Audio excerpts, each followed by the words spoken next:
watching in the battle, yeah.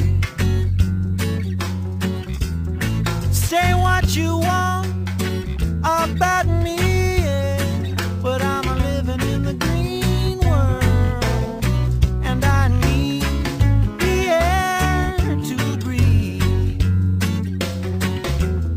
Some will say you gotta get your kicks by removing love from a natural chip. But metal will rust and money will burn, yeah. And on the final page I ask, were you living in the green world?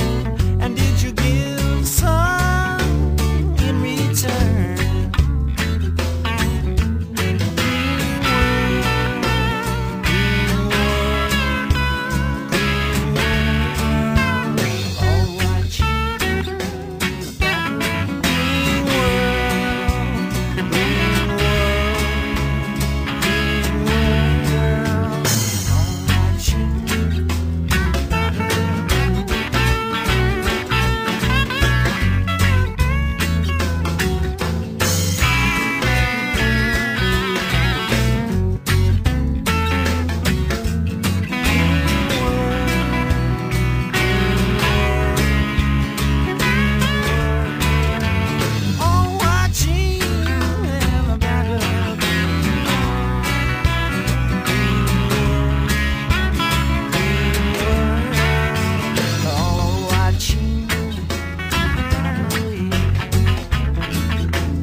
So we're going into the Gorden Creek Timber Sale, proposed timber sale. It's not a done deal yet, and this is on BLM land, and Larch Mountain is farther up this road. And this area behind us that we're going into is public land and BLM land, and then a little farther in is Forest Service land. And we'll see some of the past timber practices and current timber practices of the publicly owned or the privately owned timber companies, including a recent clear cut which goes right down to the creek, right next to one of the spots that we're going to be looking for mushrooms in. It's got old growth, and you can see what used to be here and what it's being replaced by. And this sale is located in a water intake supply and a watershed supply for the town of Corbett that we just passed through. So the town of Corbett is not too excited about this timber sale with the sediment and water quality issues that will probably come out of it if it does get logged. So they have some concerns that they've voiced.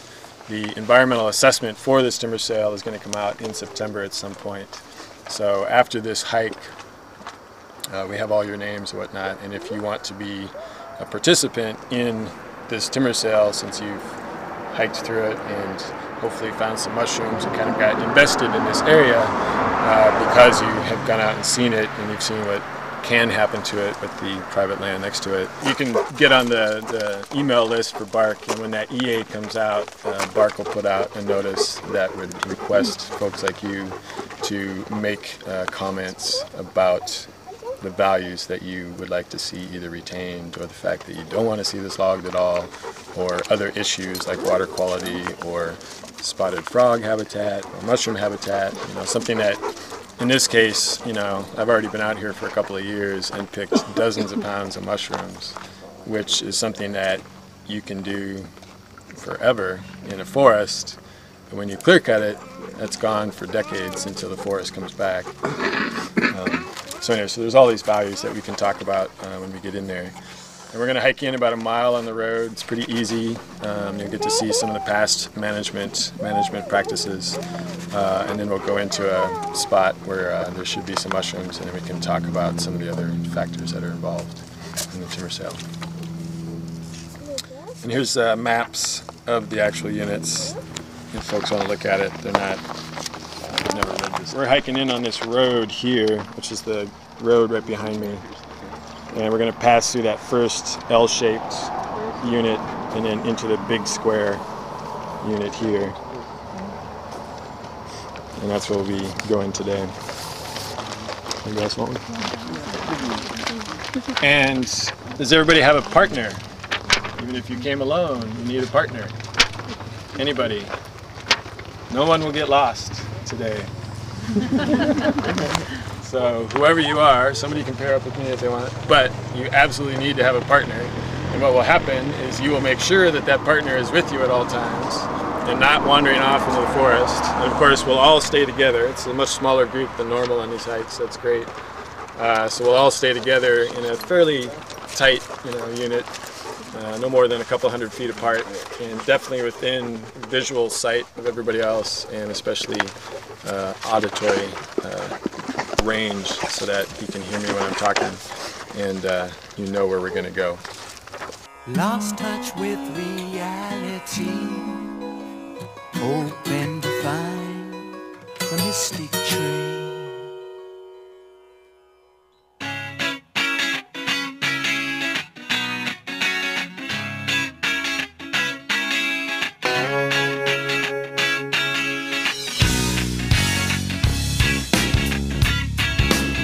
My heart goes out to the eagle and the tree. They're leaving this world involuntarily. My heart goes out to the river and the stream. They once flowed strong and mighty without us interfering. My heart goes out, my heart goes out, my heart goes out to the homeless one I see. If it was my brother, would I show my family? My heart goes out, you needle users, take heed. One prick from dirty syringe, and at your funeral I'll be. My heart goes out, my heart goes out. We don't need any heathens, we don't need any heathens, go to hell.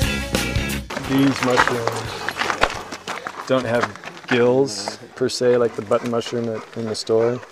They have these really thick ridges that are harder to see on this small one, but and these ridges run down the stem, so they're decurrent, and it's a nice, meaty, small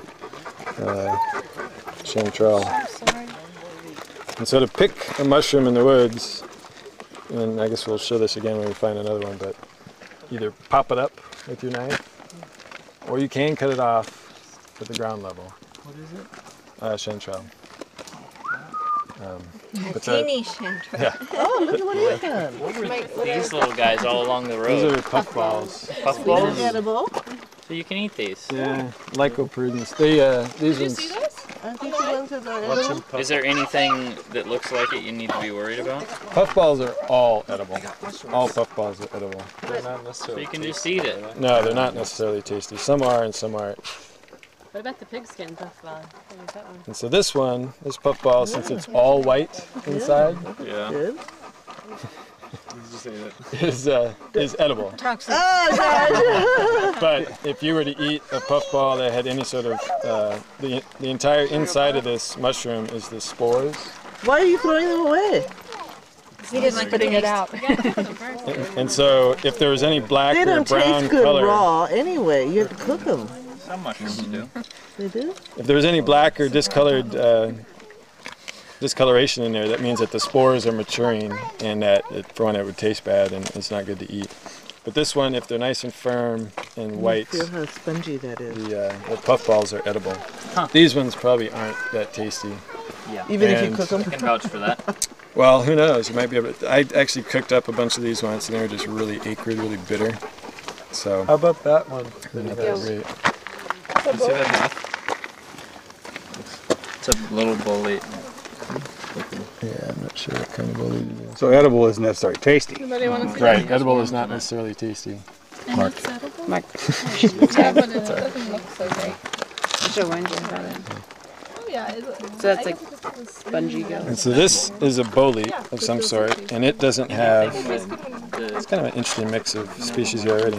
So here's a chanterelle that has blades coming down, which are its gills. And then this puffball, the entire inside is where the spores are produced. And on a chanterelle, the spores are produced on these lines, these blades. And on this bolete, all of these tubes are, on the inside of those tubes are these little basidia that have all the spores on them. So it drops through these holes. And the spores on these drop from all these blades. And the spores on the puffballs mature in the cap of this, and then when it's fully mature, the cap either melts apart and just kind of dissolves, or it'll form an opening in the top, and then when deer step on it or people step on it, it'll puff out all these spores and travel on the wind. Is that slippery, Jeff? This one, it could be. It's not sticky, but it's probably not because it doesn't have anything stuck to the cap. Okay, but you're saying that is edible. This What one. is edible? No. Oh, this is not. No, I don't know if it is. Oh. So it isn't. This one is edible. Yeah. Right, nothing is edible until you've proven that it's edible. Right, and this probably is. It's not going to be that tasty. I mean, for one, it's full of worms. And it's just really not that substantial because you take off all of the tubes on the bolete anyway, and you can just kind of easily peel them off. I don't think so. Well, And so then when what you're left with is, you know, there's just not much Yeah. meat there. But this one is probably edible. she's gonna be an interesting teenager. And she's been told not to eat anything in the woods, right? Yeah, Good. yeah. We're This one wouldn't kill her, but it's a toxic mushroom. It's Amanita pantherina, and it's the Alice in Wonderland mushroom. This one happens to be yellow. The Alice in Wonderland one is red with all the little dots on top. This is actually a little more toxic than the red one, so good that she didn't nibble on it. And Amanitas, you can kind of see, are characterized by a vulva. So the entire mushroom pops out of this base. That's a vulva. And it's kind of hard to see, but there's a little bit of the split there. And so it's literally like an egg in the ground, and then it pops up out of it. And that's one of the major characteristics that you use to identify it, along with the spore print. No veil. Isn't that also? This has a veil, but the vulva is a big deal, whether it's open vulva or closed vulva, all these different factors. And then this is the veil. So when it was egg-shaped, this thin covering was basically surrounding the entire mushroom, including the top. And these little dots are the remnants of this veil, this little covering. And so when the mushroom comes up, it just splits that veil open, and in this case leaves all these dots on the surface. These dots can just be brushed off or washed off. And sometimes you'll see an Amanita that doesn't have any dots, and you might mistake it for something else because in the rain these dots have washed off. Which is why when you identify mushrooms, you go to a key, which are in these books, and you would cut the mushroom just below the cap, put it on a white piece of paper, and put a cup or some other container over it so there's no airflow, and let it sit for a couple hours. And these are the gills. So all of these things are the reproductive structures. The puffball's gone. Oh, here it is. So the puffball, this whole mass is the spores. In these tubes are the spores. On these blades of the chanterelle are the spores. And then in this Amanita, these are the actual gills. And all of those gills have the spores as well. So it's a nice mix of 4 different types of reproductive structures. So you would cut that cap, let the spores drop onto that white piece of paper, only white paper, and see what the color is. And from there you would go to a key, which we can explain later. It's slightly involved, and go from the color and then the shape. So if you were to identify a new mushroom that you've never had, you don't cut the stem off. You need to know if it was growing in dirt or wood or on a tree or wherever it was. So you always keep, the base of the mushroom And you might actually keep some of the actual substrate if it was growing on a log or rotten log or whatnot. And keep all of these things together. Like this actually has a veil too. You can see the remnants of the veil, this brown thing. So this was also encased in a veil. And that's another factor. Like this has a skirt-like veil. It's still on the stem. And you can actually probably see that these spores are brown, brownish yellow, which is what you're seeing on the stem here. I thought the only poisonous boletes were the red, the red underside, or the blue staining. Wait. And some other ones. Yeah. There's pretty much no onlys or no always in mycology. There is this general rule that red staining boletes, you don't eat them because they are poisonous. However, there are blue ones, the blue staining ones, or other ones that are also poisonous. So there is the always of red is bad in boletes, not bad in other stuff. But that one, this is interesting. Hopefully we'll find some other ones that are a little better looking. But this was most likely a Russula species, which we'll find here. And Russula in the genus Russula, and in the lobster mushroom is Hypomyces lactiflorum that parasitizes the Russula and changes a Russula from looking something like this Amanita with gills and a stalk normal like that to something that's really thick and solid and orange and has actually an undersurface kind of like the bolete. And it makes a non-edible mushroom edible.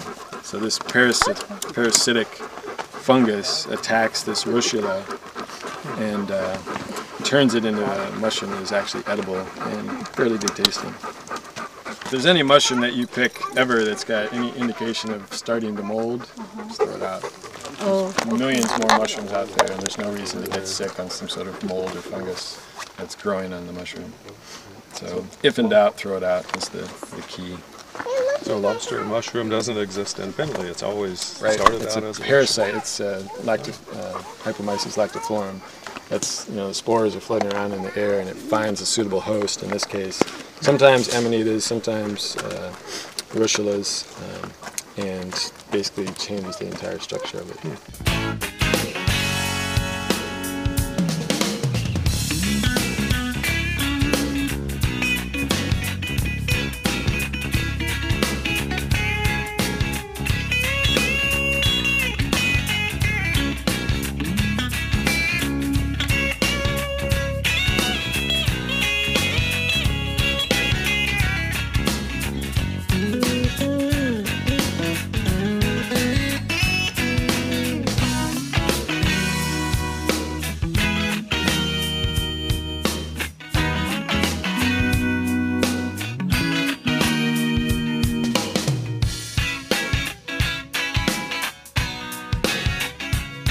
The backside of this sign is a timber reserve, which doesn't say it's not going to get logged because they're using the word timber for one.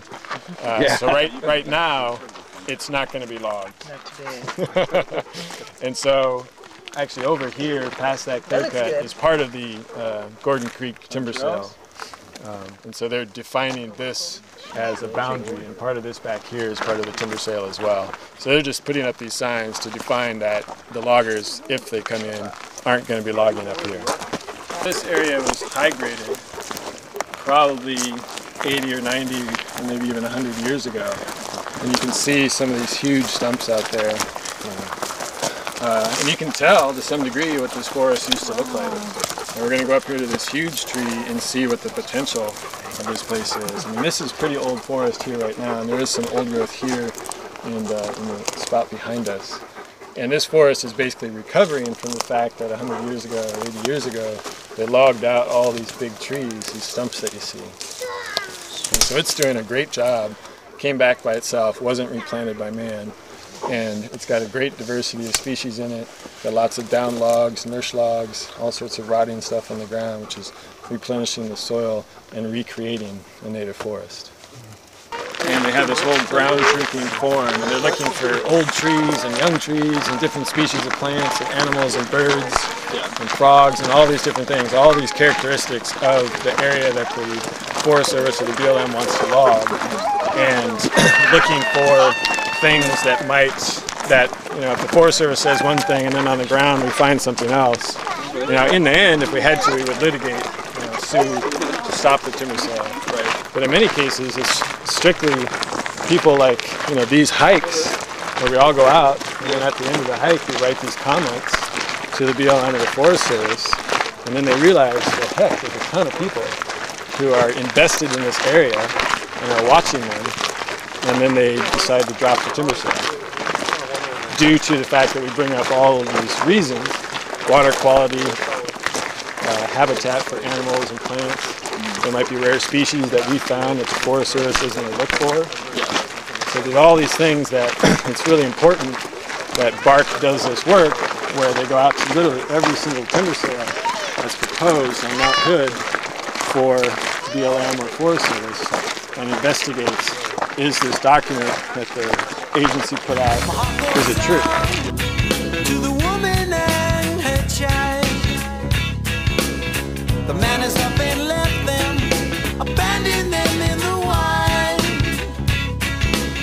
My heart goes out to the eagle and the tree. They're leaving this world involuntarily. My heart goes out, my heart goes out, my heart goes out, my heart goes out, yeah. Okay, so today we're That's looking for amazing. this. We're going to be looking We are looking for that. this, so look for any And bright for orange and these two. other bright These are the orange. two things we're going to look for. Well, we're going to look for a lot. But these are the ones that we know are here that are edible. That are edible. Yeah, I Hey, Mark. Here's another question one. That's another amanita. Oh no, it's not. It's a russula. So here's the russula, or a russula. Has little bugs on it. Little spider dudes are. Oh yeah. That this started off right. Hypomyces lactiform, if it were to land on here, and it may have been, it's starting to rot, would change this mushroom into this. That's so amazing. So, if we had a better one of this, you could see, this is a typical mushroom shape. It's not opened up yet, but it has gills in there, and it would change into this super rock hard, bright orange structure mushroom that just totally doesn't look the same. If you wanted to identify these, of course you're going to leave the base on Yeah. the bottom, so you can have all these identifying characteristics. And if you're going to pick edible ones, you're just going to cut off the base here because you don't need to take that dirt, you don't need to take more biomass out of the forest. And it's so much easier to clean it, or be semi-clean out in the woods, than have to do all this cleaning at home. So I would actually try and separate them. And usually when I pick mushrooms to identify back at home, I bring all these little wax bags or paper bags. It's not a problem really with like an amanita next to your chanterelle. Yeah, this is poisonous, but you have to eat it. So all of us right now have been breathing in millions of spores of this mushroom, which is toxic, right? Isn't But it also a no problem. hallucinogen? The amanita? Amanita, yeah. The amanitin toxins, what are the guys' names? The berserkers. You ever heard of the berserkers? Anyway, Northern Europe. It's a tribe of people that would eat the red one, and the body uptakes about 10% of the toxins that are in it. They make you feel really strong, like a god. And so these guys would eat these things. It makes you go crazy too, in the sense of just whacked out. And so they would eat it and then go into battle and just, they didn't care if their arm got cut off. They'd still be fighting and whacking at people with their swords. And that's how they got the name berserkers. And that's how they were so scared. Everybody was so scared of them because they just didn't care. You could cut off their leg and they'd still come after you. Because they're so hyped up on this drug.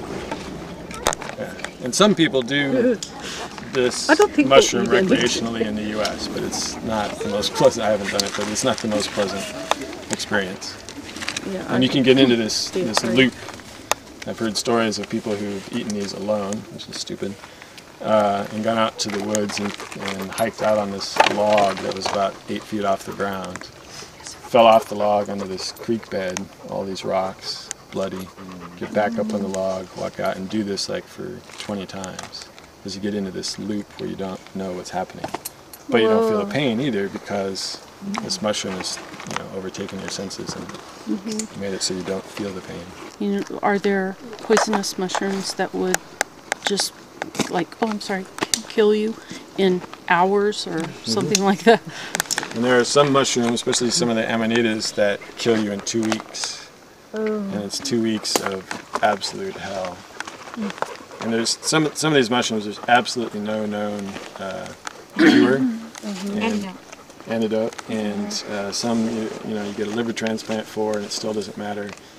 Some of these toxins basically just start to dissolve your internal organs, and they do it over 1 week or 2 weeks or 10 days, and there's nothing you can do other than pump yourself full of morphine to deal with the pain. So some mushrooms, you are, once you eat it, you're dead. It might be 2 weeks, but you're dead.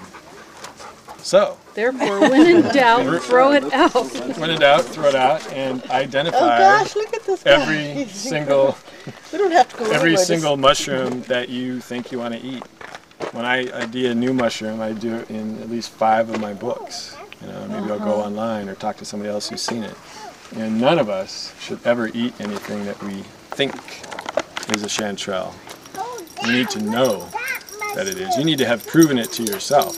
And one thing maybe we'll do later, I'm telling you that this is a chanterelle, but we can go ahead and look in these books, and this is a chanterelle because I'm telling you it is, and then you can go to the book and key it out and get kind of a practice on how to use the key and how to get to the fact that this mushroom out of all these other ones is actually the chanterelle. So it's a good practice, like for new people, to learn how to identify mushrooms. Go with somebody who knows which one it is, and then you go to the book and figure out all these questions. I mean, it is kind of an involved process. And then get to it and figure out where you went wrong, go back and keep going until you get to chanterelle.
Which could easily be 600-800 years old, and who knows how long it's been dead. It's been dead at least 100 years for this fire that went through. You can see the scorch in the bark, and the surrounding forest is a good 70 or 80 or 90 years old.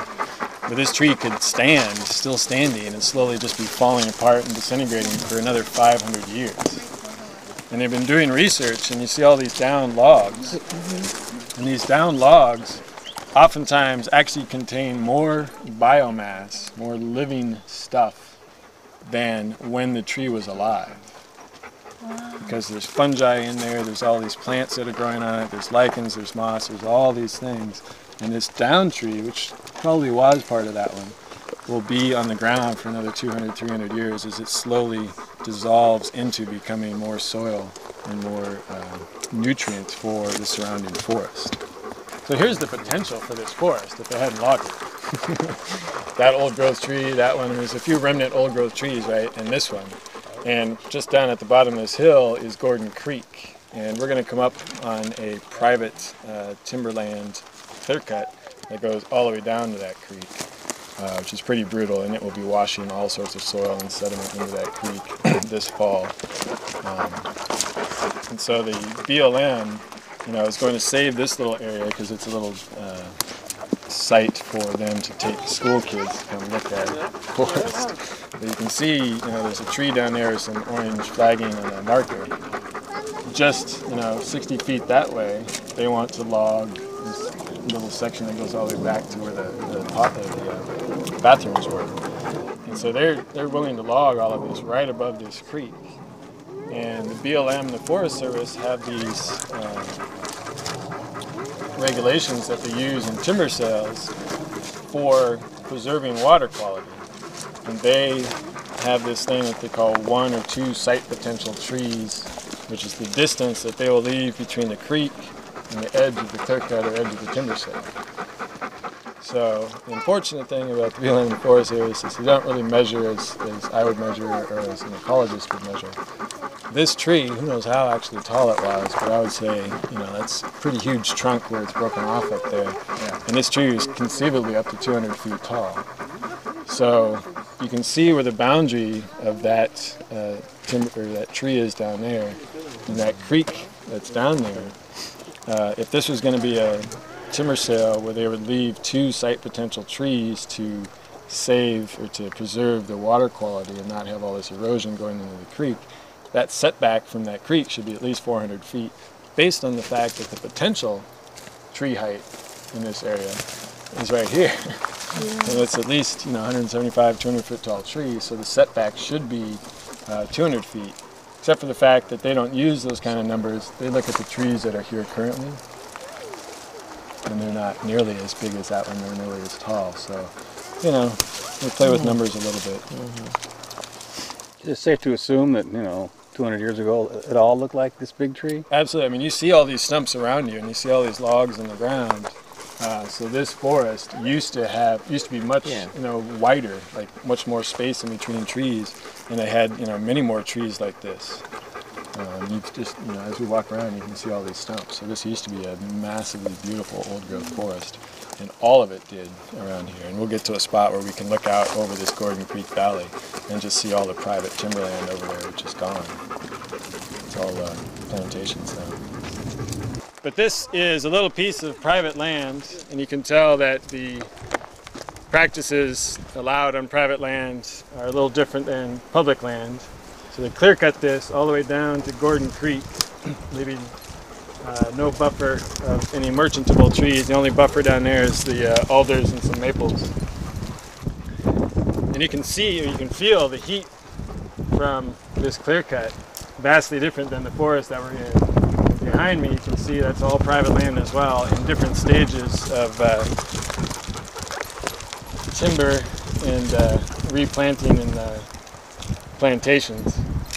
And one of the factors about clear cuts like this is you can tell that there's no ground cover, it's much hotter here, and all of these trees, every single one of these trees, every single one of these plants, all over the planet actually, has a mycorrhizal association, meaning that a fungus is attached to the roots of that plant or that tree.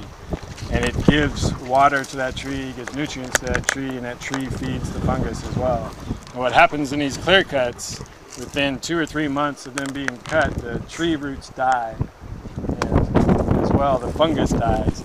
And the impact or the effect of this clear cut will go into the forest up to a quarter mile, based on the interconnected web of roots and fungal fungus that are all interconnected. So the impacts of this one clear cut actually negatively impacts the forest all around it for a considerable distance. And they've figured out that the reason we have these mycorrhizal associations with trees, especially in the Northwest, which is where they think that association was created, is because we have a 3-month drought in summer where we get no rain, which is obviously the best time to grow for all these plants. And so the fungus stores water and feeds these trees and all these plants water during the dry summer months so that they can continue to grow. And about 50% of a tree's photosynthase, the food that it makes from photosynthesizing, they send down to their roots, and about 90% of what it sends to its roots goes to the fungus. So there's this amazing relationship. And with all of these Douglas fir trees, every single needle of those Douglas fir trees contains a little filamental thread of another fungus that actually aids in nitrogen uptake. So we're surrounded by fungus. It's underneath us, it's all around us in these trees, and it's absolutely vital as part of the ecosystem that all these plants and animals and that we depend on as well. So we did find some chanterelles in there. They're a little bit dry, but there's some good ones. And I was going to show you a couple that have these little threads on them that is kind of like the mold on a piece of bread. And again, when in doubt, throw it out. Who knows if that little mold will kill you or not, or make you sick. But all three of these, and I'll look at all of you guys' mushrooms before we leave as well to make sure that you are eating what is edible and you pick the right ones. So again, if they have any sort of other fungus or they're discolored or moldy or anything like that, we should just throw them out. This is private property. That's Yeah. why they were allowed to And log. all of this is private. And so you don't have to ask permission to log? They, do a logging plan with the state or the county, more Yeah, likely. so somebody has to. Yeah, and there are some rules. I mean, this slope is really steep, and if you hike down over here, they have these drag lines where they drag the trees up, and then the tractor came in through here, and all of this soil is going to wash into that creek in the fall. I mean, the rain here is crazy. So, I mean, this is all just bare soil. They've done nothing to try and contain, erosion control here on this clear cut. Yeah, this is what happens. Okay, but they did it legally. This is legal, This is what legal. they left. Yeah. So I guess let's go to lunch, and we'll hike up this road and take a left back kind of to where we came. And there's porta potty up there, and there's a nice little place to sit, and we'll have some lunch, and we'll do some more hiking.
Find anything there? Let's see here. Oh, those are all Dried up, but chanterelles. chanterelles. Yeah, well, they were probably good a while back. So, all They'll right. be good. They'll be good. So have you done this before, or are you just learning? I've done it before. Done it before? Here in the Northwest? Yeah. All right. Yeah. What's that? I think it might be. Oh no, actually, it's probably not. No, I have no idea. I don't think it has that distinct break. No. The gills come down the stalk, but they kind of taper off. What do you got there? No idea. Huh? No idea. Big yellow mushroom with the stick through it. Cool. We'll go ask. Do you know what this is? I don't know, some sort of shelf mushroom. Are there shelf mushrooms that are good to eat? Yeah, there's one, chicken of the woods. I've never seen it before though. That's just the gills. Mm-hmm. Yeah. What tells you on this one? What is this one? I missed it. I don't know which species of amanita it is, but you can tell the immediate thing is this vulva. It's a sac-like vulva. I see So this is the egg I was yeah. talking about. The whole mushroom came out of this egg. Wow. Oh, And, and that's uh, poisonous. That's This I haven't ID'd it. Oh. Some amanitas are edible. This one probably isn't. That's why you always ID. Yeah. I had one How's that that? tasted like almonds, like Amanita deliciosa. Some are edible. I just Smelled like an almond. yeah. Amanita Looked is similar not to deadly. Exactly. But these, I mean, these are beautiful mushrooms. You know, obviously some slug or somebody's been chowing on it. You smell it?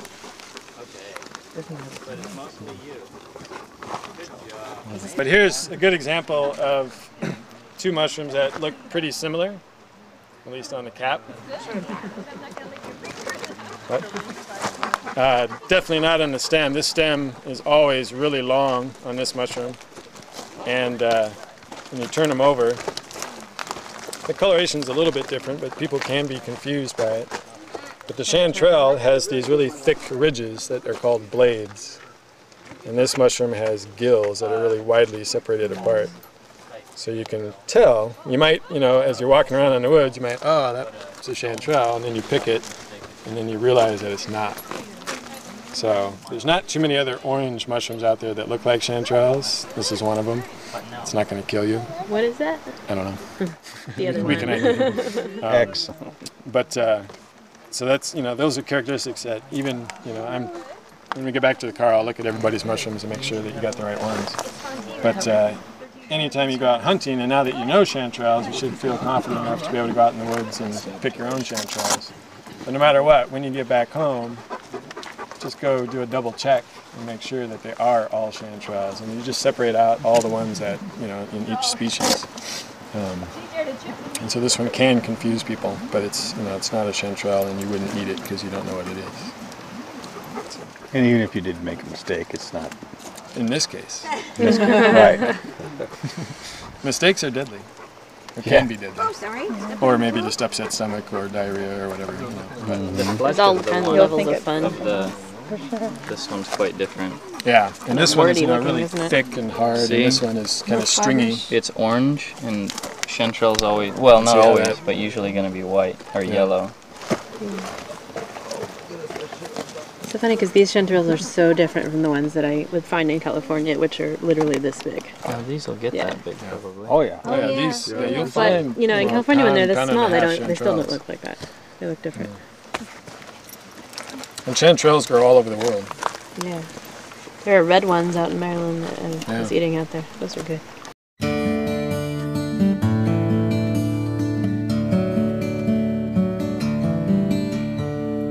You and I are both the same. We are all one people. Open hearts and open minds. We want to be peaceful. We all live in one big world. All the boys and all the girls. You and I are both the same. We are all one people.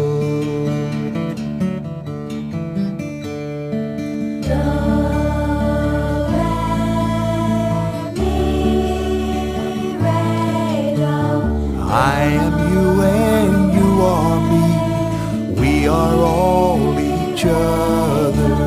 All the young and all the old. You are all my brother. We all live in one big land. We all play in one big band. All the children holding hands. We are all one people.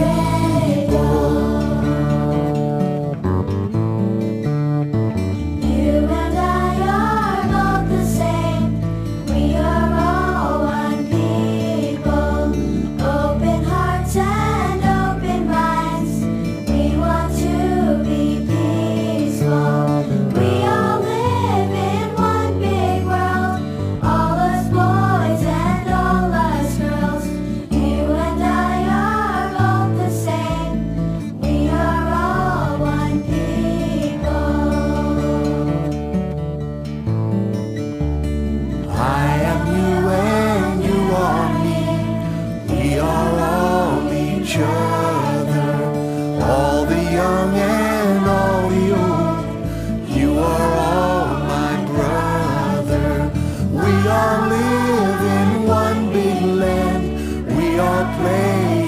one big band, all the children holding hands. We are all one people. We are all one people. 1, 2.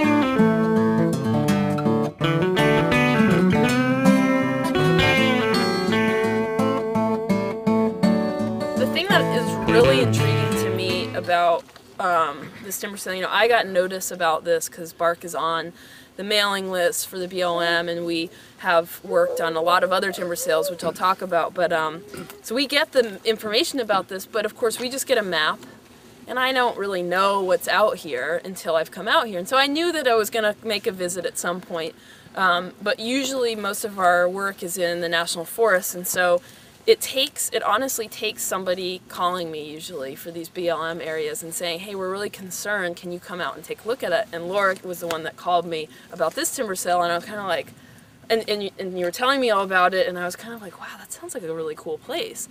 And so I came out here, and what is remarkable to me is that these little units of public land, even though in the perspective of like the whole national forest nearby, they're kind of small, they've been totally taken care of by the people that live around them, and they're just as sort of loved and cared for as so many places in the national forest that I'm familiar with the trails.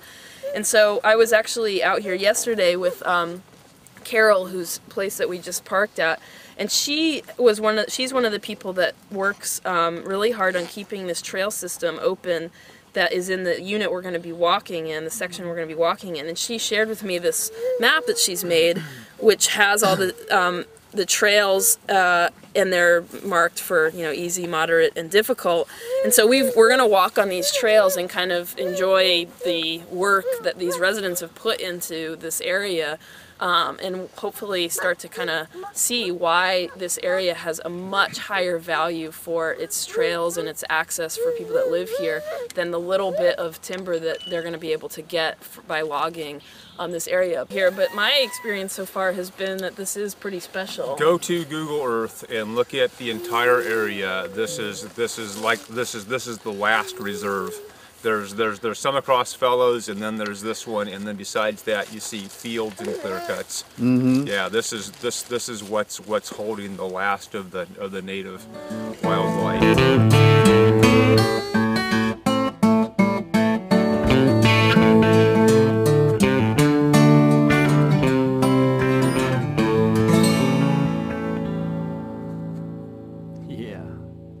Okay, we have a really nice forest here. We've got a diversity of species. We have hardwoods, we have a multi-story canopy, we have downwoody debris, we have large snags. And over here is a nice example. We have an opening, a clearing. So you have a diversity of light patterns. You don't have this monoculture of light you get in a lot of plantations. And what you have is down wood. That's the alders. The original early growing fast hardwoods have fallen over. They've reached the end of their time. They've fallen over. They've created this opening. So you have a nice diversity of light coming in through here. You have an opening here, and you've got the downwoody debris on the ground creating a second type of habitat. So this is a very diverse forest, and it's a very, very, very healthy forest. And this is well on its way becoming late successional forest. I mean, it's on the edge right now in terms of the large trees that are already here, the large snags, downwoody debris, multi-story canopy. This is right on the verge of a fully functioning late successional forest. To come in here and take out half the trees is ridiculous. The BLM often says, well, it's in our mission to log to help the local economy. And that's true. For these lands, that does exist in their kind of mission. But there's all these other things that also are included in it, such as access to recreation. And I don't think that the BLM quite understands that the local residents out here are doing their job for them. This would cost them, you know, another Zach, another recreation person, to have to come out here on a regular basis and maintain this. And yet you have these, these people who are connected to this area who are keeping this up and using it enough to kind of keep the trails visible, because of course trails will start to disappear if you leave them for too long for trees to fall over on.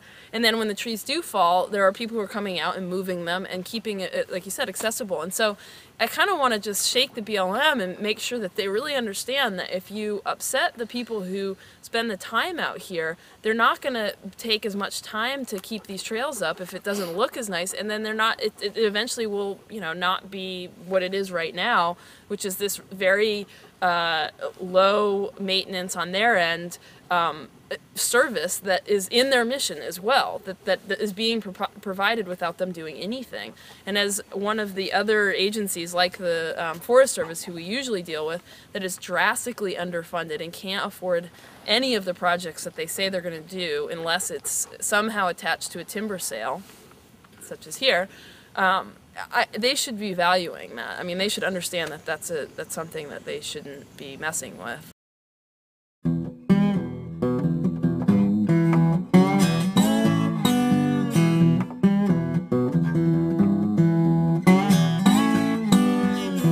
There is a disease, a wicked proportion,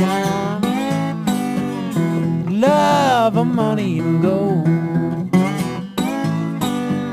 Its cure will never be had. This is what I've been told. This is what I've been told.